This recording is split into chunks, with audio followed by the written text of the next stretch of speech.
Kamu tidak disunat. Satu kalimat ini membuat teman sekamarnya bingung, sampai akhirnya Walis menunjukkan bagian bawah tubuhnya yang cacat. Bekas luka yang mengerikan itu langsung membuat temannya terkejut. Baru pada saat itulah, temannya sadar bahwa di dunia ini masih ada kebiasaan kejam yang tidak berperikemanusiaan seperti itu. Bagi Walis sendiri, ini juga pertama kalinya dia tahu bahwa ternyata tidak semua perempuan harus mengalami penderitaan seperti itu. Pada saat itu juga, keyakinan yang telah dia pegang selama bertahun-tahun benar-benar runtuh. Perlu diketahui, saat usianya baru 3 tahun, dia sudah dibawa ibunya untuk menjalani pemisahan. Tanpa anestesi, disinfektan, atau alat untuk menghentikan pendarahan, hanya ada pisau tumpul berkarat. Dengan cara kejam, seluruh organ penting gadis kecil itu dipotong habis, lalu diambil beberapa duri ranting pohon untuk menjahit luka seadanya, dan dianggap selesai. Setelah operasi itu, hanya tersisa genangan darah di atas batu serta tangisan memilukan dari si gadis kecil. Namun, saat itu dia belum bisa langsung dibawa pulang, melainkan ditinggalkan di antara tumpukan batu hingga keesokan harinya. Barulah ibunya kembali memeriksa keadaannya. Jika gadis itu masih beruntung bisa bertahan hidup, baru boleh dibawa pulang. Namun kenyataannya, banyak gadis malang tak pernah lagi mendapat kesempatan pulang ke rumah. Kalaupun mereka berhasil dibawa pulang, mereka masih bisa meninggal karena infeksi luka seiring pertumbuhan mereka. Jika mereka bertahan hingga dewasa, pada malam pernikahan, suami mereka sendiri yang akan membukanya kembali dengan pisau, dan kehidupan setelah menikah pun terus-menerus diwarnai siklus rasa sakit akibat luka yang robek, sembuh, lalu robek lagi. Semua penderitaan tak terbayangkan ini harus mereka alami,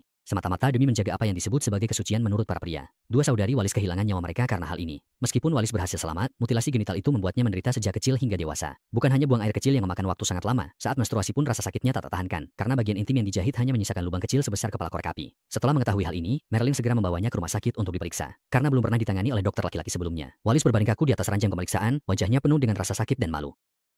Awalnya dokter mengira itu hanya penyakit ginekologi biasa, tapi bahkan dokter berpengalaman tak bisa menyembunyikan keterkejutannya. Perasaan itu segera jadi iba.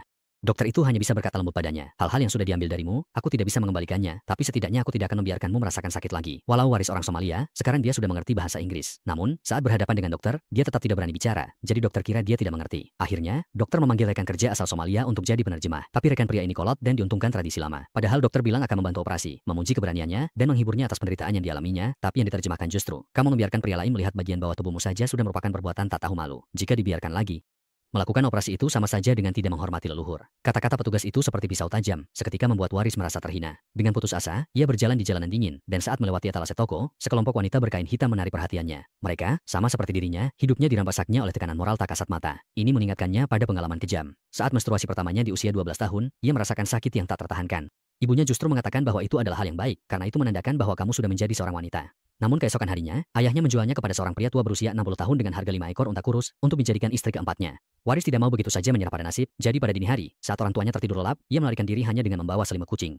Sebenarnya, saat itu ibunya belum benar-benar tidur, tapi ia juga tidak keluar untuk menghentikannya, karena di tempat yang dikuasai oleh patriarki ini. Itu saja yang bisa dilakukan ibunya untuk membantu putrinya. Setelah melarikan diri, Waris sendirian berlari sekuat tenaga di padang pasir Gobi, baru memperlambat langkah saat fajar menyingsing. Di perjalanan, saat lapar ia makan daun-daunan untuk mengganjal perut, dan saat malam tiba ia membungkus diri dengan selimut dan beristirahat di alam liar. Begitu bangun, ia langsung melanjutkan perjalanan tanpa henti. Berjalan di atas tanah kering dan retak, Waris bagaikan bunga hampir layu, tubuh kurusnya nyaris tumbang. Setelah berjalan 2 hari di padang pasir Gobi, kakinya lecet dan berdarah. Saat hampir mati di padang pasir, akhirnya ia keluar dari gurun dan melihat jalan raya. Sebuah truk kargo lewat setuju memberinya tumpangan. Ia pikir bisa tidur nyenyak, tapi sopir truk itu mencoba melecehkannya saat ia tertidur. Untungnya, di saat genting, ia meraih batu dan memukul sopir itu hingga pingsan, sehingga ia bisa lolos dari bahaya. Setelah berbagai kesulitan, Waris sampai di Mogadishu, ibu kota Somalia, bermodal ingatan. Setelah bertanya ke sana kemari, ia menemukan neneknya yang belum pernah ia temui. Dari neneknya, ia tahu ibunya dulu juga pernah kabur dari rumah. Ibunya menikah dengan seorang pria yang tidak disetujui oleh keluarga.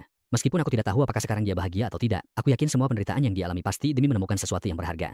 Mendengar kata-kata ini, Waris tiba-tiba menyadari sesuatu. Ia merasa bahwa semua penderitaan yang ia lalui harus dibayar dengan mengejar sesuatu yang layak. Maka, ia pun memutuskan untuk kembali ke rumah sakit dan, ditemani oleh Marilyn, menjalani operasi rekonstruksi. Setelah keluar dari rumah sakit, ia kembali bekerja di restoran lamanya. Namun, pada suatu hari saat ia sedang membersihkan, seorang pria parubaya memperhatikannya. Karena meskipun pipinya tirus justru membuat fitur wajahnya semakin tegas dan warna kulitnya coklat membuat kecantikannya tampak berbeda dari yang lain. Inilah wajah yang selama ini dicari pria itu. Ternyata, pria tersebut adalah fotografer terkenal yang sedang mencari model wanita yang bisa langsung menarik perhatian, dan Waris sangat cocok dengan kriteria itu. Namun, karena Waris masih asing dengan lingkungan barunya, ia justru merasa waspada. Ia tidak menanggapi ajakan fotografer itu, bahkan kartu nama yang diberikan hanya ia masukkan ke saku tanpa berpikir panjang. Lalu ia pun melupakan kejadian itu sama sekali. Sampai beberapa waktu kemudian, fotografer itu kembali mencarinya. Barulah saat itu ia teringat masih ada orang seperti itu. Namun, saat itu ia masih mengira pria itu penipu, bahkan tidak menunjukkan sikap ramah padanya. Malam harinya, ketika Waris pulang ke tempat tinggalnya setelah bekerja, ia mendapati Marilyn bersemangat memilih pakaian. Setelah bekerja keras seminggu, Marilyn berencana pergi ke bar untuk bersantai dan mengajak Waris ikut. Namun, begitu melihat gaun dengan punggung terbuka yang dikenakan Marilyn, Waris langsung ragu dan ingin membatalkan niatnya. Ia bahkan berkata bahwa ia lebih suka belajar bahasa Inggris di rumah, lalu langsung mengambil buku bahasa Inggrisnya. Namun, saat mereka berdua sedang bercanda dan saling menggoda, pengelola apartemen pria datang mengantarkan surat untuk Marilyn. Tapi Marilyn belum sempat membukanya, sudah menangis dan langsung merobek surat itu. Ternyata, Marilyn selama ini terus mendaftar ke sekolah tari, namun sudah ditolak beberapa sekolah. Kali ini, meski ia belum membuka amplopnya untuk melihat isinya, karena sudah sering kecewa, ia bisa langsung menebak bahwa kali ini pun hasilnya tetap penolakan. Agar suasana hati Marilyn bisa sedikit membaik, Wallace pun setuju untuk pergi ke bar dan menari. Sesampainya di bar, Marilyn meluapkan semua tekanan dan kekesalannya diiringi musik yang menghentak. Ini adalah pertama kalinya Wallace datang ke tempat seperti itu. Ia merasa sangat canggung. Semua orang larut dalam pesta pora, hanya dia sendiri yang merasa seperti orang asing dan tidak bisa menyesuaikan diri. Pada saat itu, seorang pemuda kulit hitam datang menghampiri dan mengajaknya berbicara. Pria itu tampan dan sangat sopan, membuat Wallace seketika merasa jantungnya berdebar. Di tengah suasana itu, Marilyn mengajak Wallace untuk menari bersama, padahal biasanya Wallace sangat menolak berinteraksi dengan pria. Namun kali ini, ia tidak menolak. Hanya saja, seiring musik yang semakin lembut, tubuh pemuda itu pun semakin mendekat, membuat Wallace merasa tidak nyaman hingga akhirnya ia memilih pergi dengan tergesa-gesa. Sejak kecil, ia sudah ditanamkan pemikiran bahwa sebelum menikah, perempuan sama sekali tidak boleh melakukan kontak fisik dengan laki-laki, karena perempuan seperti itu dianggap tidak suci dan sangat memalukan. Malam itu, ia berdiri lama di tepi sungai, merasa malu atas semua yang telah ia lakukan malam ini. Namun yang tidak ia sangka, saat pulang ke rumah, ia justru memergoki Marilyn sedang bermesraan dengan seorang pria. Pemandangan itu membuatnya sangat marah, ia merasa sahabat terbaiknya itu adalah seorang. Namun Marilyn justru mengatakan padanya, bahkan perempuan baik-baik pun berhak untuk bersenang-senang. Malam itu juga, keyakinan yang selama ini dipegang teguh oleh Wallace benar-benar runtuh.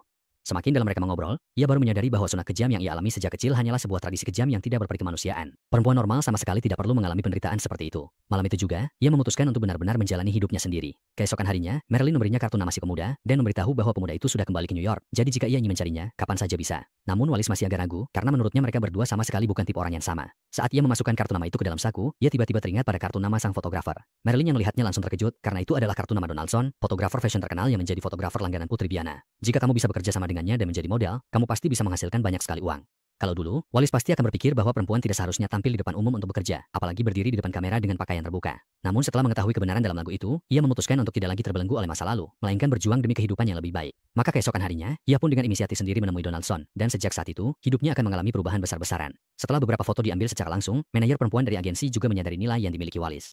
Ia langsung menandatangani kontrak dan memintanya pergi ke perusahaan fotografi untuk pemotretan resmi. Awalnya, Wallace masih agak canggung, ekspresinya kaku dan gerakannya pun tampak tidak alami. Namun seiring waktu, setelah terbiasa dengan kilatan kamera, ia semakin lepas dan tampil lebih natural. Pesona yang tersembunyi di dalam dirinya pun perlahan mulai terlihat. Kecantikannya membawa nuansa liar khas Afrika. Setiap busana yang ia kenakan seolah-olah diberi jiwa yang bebas. Pesonanya tidak hanya benar-benar menaklukkan sang fotografer. Hal itu juga membuat manajer wanita memandangnya dengan cara yang berbeda, dan langsung menyatakan ingin membawanya ke semua panggung peragaan busana kelas atas, ingin membawanya dari padang pasir Afrika hingga ke catwalk dunia. Namun, syaratnya adalah ia harus belajar cara berjalan di runway dalam waktu singkat. Mendengar kabar ini, Wallace benar-benar bahagia dari lubuk hatinya, tapi Marilyn sekali lagi ditolak oleh sekolah tari. Setelah Wallace tahu, ia memberinya sebuah jam tangan bermerek sebagai penghiburan sekaligus ucapan terima kasih. Karena sejak Wallace datang ke London, sebagai orang yang tidak punya siapa-siapa di sini, Wallace sepenuhnya bergantung pada bantuan Marilyn untuk mendapatkan kehidupan dan pengetahuan yang ia miliki sekarang, serta kesempatan melangkah ke panggung internasional. Marilyn bahagia atas pencapaian Wallace. Tidak hanya itu, sepulang ke apartemen, ia diundang mengajari Wallace cara berjalan di catwalk. Melihat postur Marilyn yang anggun, Wallace menirunya agak canggung, tapi tak lama kemudian ia pun menemukan ritmenya. Begitulah, satu berkulit putih dan satu berkulit hitam, dua sahabat ini bercanda dan bermain, bahkan lorong hotel mereka jadikan catwalk penuh cahaya.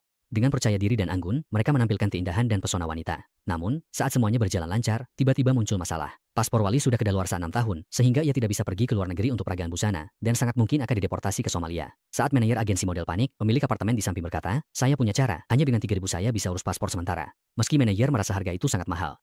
Namun demi memungkinkan Wallace pergi ke luar negeri dan menghasilkan lebih banyak uang, akhirnya mereka setuju dan membayarkan uang 3.000 itu di muka. Tak lama kemudian, Wallace mendapatkan paspornya, dan rombongan mereka bersiap terbang ke Paris. Namun, saat mereka baru memasuki pintu keberangkatan, Wallace dibawa petugas imigrasi dan dimasukkan ke ruang tahanan. Ternyata, paspor sementara yang diurus pemilik apartemen itu bermasalah. Seketika, perasaan kesepian, kecewa, sakit hati, dan kebingungan menyerbu dirinya. Ketika nasib tragisnya hampir berubah, apakah ia harus kembali ke titik awal? Dalam keadaan linglung, pikiran Wallace melayang ke 6 tahun lalu.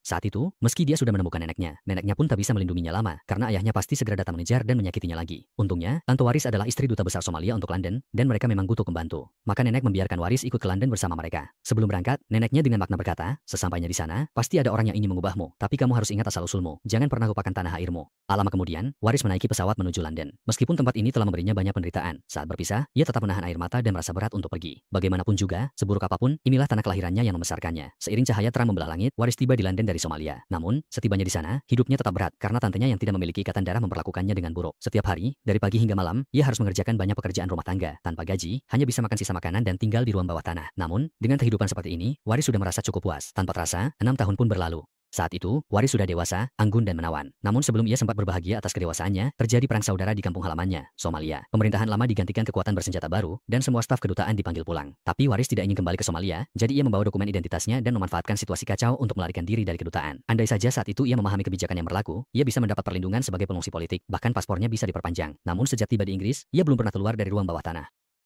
Ia tidak tahu kebijakan pengungsi, juga tidak mengerti bahasa Inggris, apalagi bicara. Satu-satunya kalimat yang ia tahu, "Hari ini adalah hari keberuntunganmu," dan itu ia dengar diam-diam dari acara televisi setelah ia selesai mengerjakan pekerjaan rumah. Karena tidak punya sanak saudara dan juga tidak bisa berbahasa, setelah melarikan diri dari kedutaan, Huadis mulai hidup menggelandang di jalanan. Saat lapar atau haus, ia mencari makanan dan air di tempat sampah. Saat lelah atau mengantuk, ia mencari selembar kardus untuk tidur di pojok tembok. Meskipun hidup seperti ini sangat berat dan menyedihkan, Huadis justru merasakan kebebasan yang belum pernah ia rasakan sebelumnya. Dan untuk pertama kalinya ia menikmati keindahan dunia luar. Suatu hari, saat sedang berjalan-jalan di mal, sebuah gaun yang terjatuh di lantai menarik perhatiannya. Ketika ia memumut gaun itu dan mencobanya di tubuhnya, seorang pramuniaga bernama Merlin yang berdiri di belakangnya malah mengira ia pencuri. Bahkan Merlin sempat mengancam akan melapor ke polisi untuk menangkapnya, membuat Huadis ketakutan dan buru-buru melepas gaun itu lalu kabur terbirit-birit. Setelah itu, ia bersembunyi di toilet mal, yang juga akan menjadi tempatnya bermalam malam ini. Namun, saat ia membuka bungkus-bungkus barangnya untuk memeriksa paspornya, tiba-tiba Merlin masuk sambil menangis. Keduanya langsung terkejut dan berteriak histeris. Merlin yang sedang kesal karena ditolak oleh sekolah tari, melampiaskan semua kekesalannya pada Huadis, bahkan dengan marah kembali mengancam akan melapor ke polisi. Namun, ancamannya hanya gertakan kosong, sama sekali tidak ada tindakan nyata. Huadis bisa melihat sisi baik hati Merlin, jadi saat Merlin pergi, ia diam-diam mengikutinya, lalu menyapa dengan bahasa Inggris yang terbata-bata. Namun, Merlin yang sedang bad mood sama sekali tidak ingin berurusan dengannya, lalu berlari kecil untuk menghindar darinya. Tapi keesokan harinya, mereka kembali bertemu secara kebetulan di dalam bus. Huadis yang sangat gembira langsung duduk di samping Merlin, lalu tersenyum dan mencium punggung tangannya, kemudian terus mengikuti Merlin sampai ke apartemen sewaannya. Melihat Huadis yang tidak punya tempat tinggal, hati Merlin yang baik pun tergerak, akhirnya ia setuju membiarkan Huadis tinggal bersamanya semalam. Baru sampai depan pintu apartemen, mereka dicegat pemilik. Untungnya, Huadis tampak polos dan lugu seperti bayi. Setelah melihatnya, pemilik merasa tidak ada bahaya, jadi mengizinkan mereka masuk. Mendengar itu, Huadis langsung berjalan ke pemilik, mencium punggung tangannya, lalu dengan syukur memanggilnya, Mama. Mendengar itu, pemilik apartemen merasa tersentuh, tanpa sadar timbul rasa iba terhadap gadis tulus ini. Begitulah, Huadis tidak hanya mendapat tempat tinggal, tapi juga bertemu Merlin, sahabat sejatinya seumur hidup, dan dengan bantuannya, ia mendapat pekerjaan di restoran. Setelah terbangun dari kenangan itu, Huadis diserahkan ke kantor imigrasi dan bea cukai. Ternyata, ada seseorang yang membayarkan uang jaminannya, sehingga ia bisa keluar sementara. Saat berjalan di jalanan, Huadis melihat poster raksasa dirinya. Ironisnya, meski kini ia sudah menjadi bintang, ia tetap belum memiliki identitas yang sah. Begitu kembali ke apartemen, Huadis tahu karena kelalaian pemilik apartemen tidak sadar paspor diuruskan orang lain itu palsu. Ia akhirnya ditahan pihak imigrasi. Karena merasa bersalah, pemilik apartemen membayarkan uang jaminan untuknya, sehingga Huadis bisa mendapatkan kembali kebebasannya. Meskipun masalah saat ini sudah teratasi, Huadis masih punya banyak pekerjaan yang harus dilakukan. Ia harus mendapatkan visa, dan kalau bisa, izin tinggal permanen. Pada saat inilah ia melihat ke arah pengelola apartemen, Neil. Neil sebenarnya sudah lama menaruh hati pada Huadis, bahkan sebelumnya pernah menawarkan untuk menikah pura-pura agar Huadis bisa mendapatkan izin tinggal permanen. Saat itu, karena masih ada harapan lain, Huadis menolak tawaran tersebut. Namun sekarang, ia sudah tidak punya pilihan lain. Akhirnya, Huadis dan Neil pun menikah secara resmi. Walaupun ini hanya pernikahan di atas kertas, demi menghadapi pemeriksaan mendadak dari kantor imigrasi, mereka tidak hanya menyiapkan banyak foto mesra, tapi juga pindah ke kamar yang sama. Namun, Huadis dengan tegas membuat 3 aturan utama. Mereka tidak boleh tidur di ranjang yang sama, bahkan tidak boleh tidur di ruangan yang sama. Setelah semuanya diatur, Huadis pun pergi ke kantor. Demi menampilkan seluruh kecantikannya tanpa ada yang disembunyikan, Donaldson memintanya untuk melepas semua pakaiannya. Awalnya, Huadis merasa gugup dan sering berkedip, tapi berkat dorongan Donaldson yang terus-menerus, ia segera menampilkan senyum cerah dan alami. Meskipun kegelapan di belakangnya belum sepenuhnya sirna, cahaya di hadapannya mulai tampak terang. Di bawah sorotan kamera, matanya putih seperti air raksa dan pupil hitamnya yang lembut, dibalut sutra putih, tampak seperti mutiara hitam terbungkus salju, memancarkan pesona dan keanggunan. Tanpa alis, ia terlihat misterius. Sekejap, Huadis seolah melihat kembali pemuda di bar itu. Mereka saling menatap penuh perasaan dalam suasana intim, berpelukan dan berciuman mesra. Inilah pertama kalinya ia merasakan getaran dan kegembiraan yang hanya dimiliki seorang wanita. Setelah pekerjaan selesai, ia langsung mengeluarkan kontak pemuda itu, namun tetap belum punya keberanian menelpon nomor tersebut. Namun seolah Neil menyadari perasaannya, ia tiba-tiba melampiaskan amarahnya kepada Huadis. Bahkan saat ada pemeriksaan mendadak dari pemerintah, Neil memanfaatkan kesempatan itu untuk mencium Huadis secara paksa, membuatnya merasa terhina. Huadis mencari Merlin untuk curhat, mengatakan ia lebih memilih diusir daripada harus terus bertahan. Namun akhirnya, setelah dibujuk Merlin, ia memutuskan untuk tetap bersabar. Selama periode itu, Neil beberapa kali kembali melewati batas, tetapi selalu ditolak tegas oleh Huadis. Setelah bertahan setahun, akhirnya Huadis berhasil mendapatkan visa tinggal permanen. Setelah secara resmi mengucapkan terima kasih kepada Neil, Huadis meninggalkan cincin itu dan terbang ke Paris. Di atas panggung runway, di bawah sorotan lampu, Huadis mengenakan berbagai busana dari berbagai merek, dengan percaya diri, tenang memamerkan kecantikannya. Aura luar biasa dipadukan pesona khas Afrika membuatnya bersinar di atas catwalk, tidak hanya memukau ribuan penonton di bawah panggung. Dia juga berhasil menaklukkan berbagai merek mewah ternama, dan langsung menjadi supermodel papan atas dunia. Namun, setelah memiliki kekayaan dan status, hatinya tetap merasa kosong. Dia mengira itu adalah kekosongan karena cinta, sehingga dia langsung terbang ke New York, mencari alamat pemuda itu, namun ternyata pria itu sudah memiliki pasangan. Begitulah, cintanya bahkan belum sempat dimulai sudah harus berakhir. Hal ini membuat Huadis sangat sedih, sekaligus menyadarkannya bahwa menjadi model bukanlah tujuan hatinya. Maka, dia memutuskan untuk menghentikan karir modeling yang sedang menanjak, kembali ke Afrika, dan menerima wawancara dari BBC. Dia ingin menggunakan pengalamannya untuk menunjukkan kepada dunia keberadaan Afrika. Untuk memperluas pengaruhnya, Huadis pergi ke New York untuk diwawancarai oleh redaktur majalah terkenal. Awalnya, redaktur ingin mengetahui kisah legendaris tentang bagaimana Huadis berubah dari gadis penggembala menjadi supermodel dunia, sempat mengira hari ketika dia ditemukan oleh fotografer terkenal adalah hari yang mengubah hidup Huadis. Namun, Huadis berkata, yang benar-benar mengubah hidup saya adalah hari ketika saya berusia 3 tahun. Setelah itu, dia mulai menceritakan apa yang terjadi di Gili pada hari itu. Malam sebelumnya, ia tiba-tiba mendapat porsi nasi lebih banyak dari biasanya. Belum sempat ia benar-benar merasa senang, keesokan harinya, ia sudah dibawa ibunya ke sebuah tumpukan batu yang berantakan. Saat mereka sampai di tempat yang telah dijanjikan, seorang petugas isolasi yang tampak seperti nenek sihir sudah menunggu sejak lama. Chris mengeluarkan sebilah pisau tumpul yang sudah berkarat, lalu menyuruh ibunya memaksa membuka kedua kakinya. Setelah itu, tanpa disterilkan, tanpa anestesi, tanpa alat untuk menghentikan pendarahan, organ vitalnya dipotong secara paksa. Beberapa tahun kemudian, ia pernah kembali ke tumpukan batu itu, namun tak ada bekas apapun yang tersisa. Semuanya sudah dimakan habis oleh burung api. Setelah Wallace menceritakan seluruh kejadian itu, pemimpin redaksi wanita yang duduk di seberangnya sudah tak kuasa menahan air mata. Tak lama kemudian, naskah wawancara itu diterbitkan dan langsung menimbulkan kehebohan besar di seluruh dunia. PBB pun segera mulai memperhatikan masalah ini dan mengundang korban, Wallace, untuk berpidato. Pemuda yang mengetahui situasi itu juga ikut datang ke lokasi. Ternyata, wanita yang bersamanya saat itu hanyalah teman biasa, dan setelah Wallace pergi, dia terus mencari keberadaan Wallace. Setelah melihat laporan di majalah, dia pun terus mengikuti perkembangan Wallace, dan ketika tahu bahwa Wallace akan berpidato di PBB, dia sangat bersemangat dan langsung datang ke lokasi. Dalam konferensi PBB, Wallace dengan fasih berbahasa Inggris mengatakan bahwa selama lebih dari 3.000 tahun sejarah di Afrika, ribuan keluarga selalu mempercayai bahwa perempuan yang tidak menjalani sunat dianggap tidak suci. Mereka harus disunat lalu dijahit kembali agar bisa membuktikan kesucian dan kebajikan mereka. Jika tidak, mereka bukan hanya tidak bisa menikah dan punya anak, tapi juga akan diusir dari desa. Sunat perempuan tidak hanya membawa penderitaan fisik, tapi juga siksaan mental yang abadi. Namun, justru para perempuan inilah yang menjadi pilar Afrika.